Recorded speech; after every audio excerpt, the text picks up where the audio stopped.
They will go to the river to get water or to the wells. They will go and wash the clothes. They will cook for the siblings. They will go to the paddy field.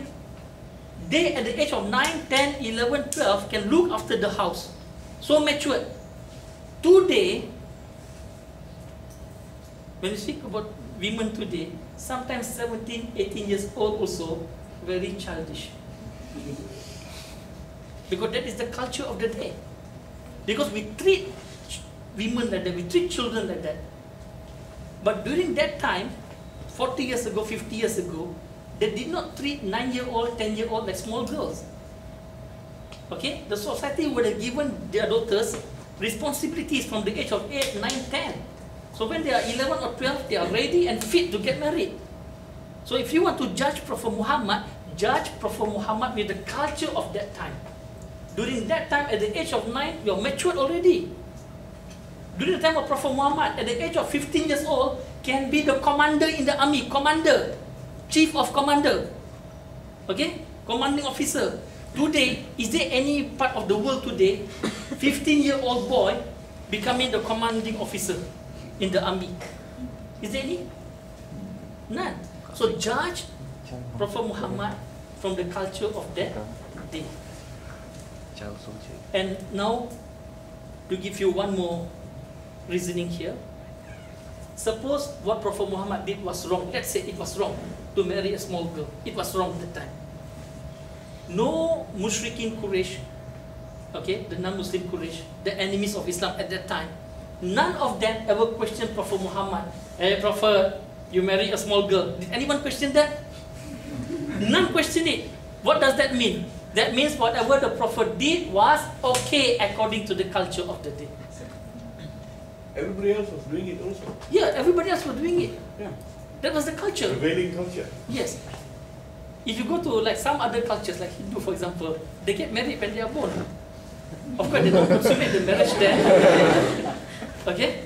See, it is a culture. It's the culture of the people. So don't blame Prophet Muhammad, okay, based on our culture. See, today, when do women get married today?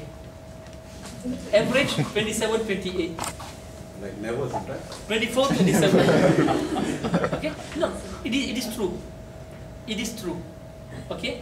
There are many women today do not get married. Good women, good women. I know few of them personally. They are all above 30, some even above 40. Never got married. It is not that they do not want to get married. They want to get married. But today, average people get married 24 onwards. At that time, okay, your grandmother's time, easy to understand. Your grandmother's time, if you get married at 24, it's just like you're getting married today at the age of 60. No, if 24, dah terlajak. Bukan terlajak, amat terlajak. If you get married at the age of 16, 17, 18, 19, it's like kurang laku. That was the culture during your grandmother's time. Okay? Hope that answers your question. Thank you. You may also counter-argue with the answer I give. And if possible, okay, try to checkmate me. Even if you cannot checkmate, at least try to check. Okay? Even if you cannot win, try to get stalemate result. Okay, carry on. Yes. As we see just now, it is that Prophet Muhammad is the leader, is the chief of the country, is the general, is the judge, and everything. And not everything. He was not a robber. Okay, I understand. all the rules that made in the country, and yeah, some of us may question if how can Prophet Muhammad hold so much rules in that day, and how should we counter agreement with the accusation that he is an autocratic leader? Okay. Simply a simple answer. How can Prophet Muhammad hold so many different positions? Is it possible? Okay. It may not be possible today because we lack those qualities. But if you have possessed the qualities of Prophet Muhammad, then you would be able to do it as well. You would be able to do it as well. For example, George Bernard Shaw, he says what just now? If Prophet Muhammad is to assume leadership today, then it will solve many of today's problems. Okay? It can solve many of today's problems, even it is valid today. No, Prophet Muhammad was also special. He himself was also special during that time.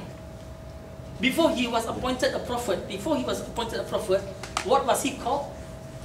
Al-Amin. He has never lied in his life, never stole in his life. Okay, the trusted one. And he would usually go to the Mount Hira on his own and contemplate from time to time. And looking back to his people, Mecca. Okay, so much of vices are going around. And he himself would not like it. So he was very righteous, far-sighted, the language skills so pure.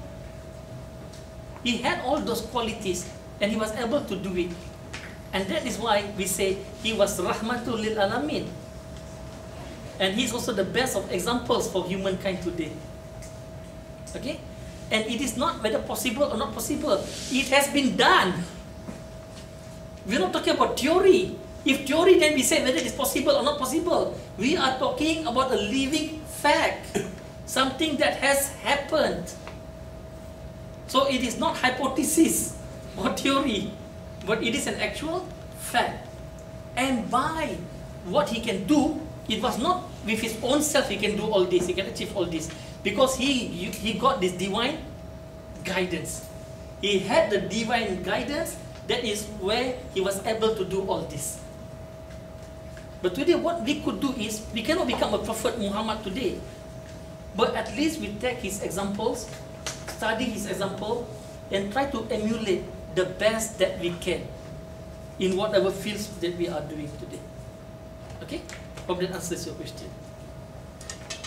Okay. Waalaikumsalam. Giving salam among Muslim and non-Muslim.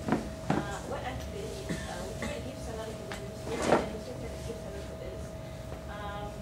Do you have any way which is like we say to them that this is not allowed by the Islam?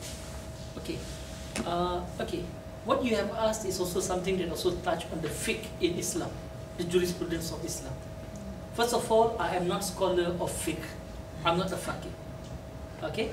But I will answer to the best of my knowledge to the pertaining question. Okay? What I have understood, what I've learned about your question.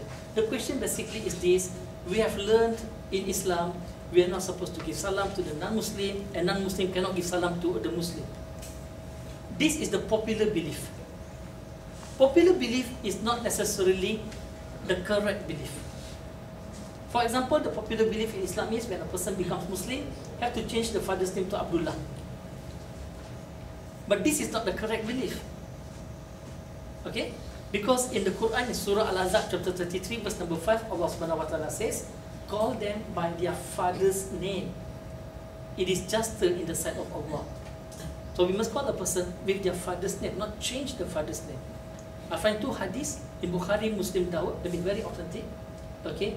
Where the Prophet forbade us from changing the father's name.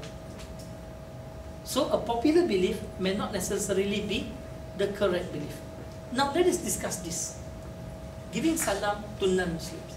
In Riyadus Salihin, volume number 2, in the chapter of salam, okay, by Imam Nawawi, he has narrated a hadith where Prophet Muhammad went to a gathering, and in this gathering it constitutes Muslim and non-Muslims both together. And the Prophet gives salam, Assalamu alaikum. Give salam to both. What we do today is, when there is a mixed gathering, we would say Assalamu alaikum to the Muslims and also Selamat sejahtera to the non-Muslims. Isn't it what we say? Now what is the meaning of Assalamu alaikum? In Malay it means Selamat sejahtera. That's it. Salam sejahtera. That's it. So you are translating only. So you are still giving salam to the non-Muslim. Now this is becoming a specific salam. Salam sejahtera kepada yang bukan Islam. See, same meaning. Point number 1. And the Prophet have done this, giving Assalamu alaikum to both Muslim and non-Muslim together.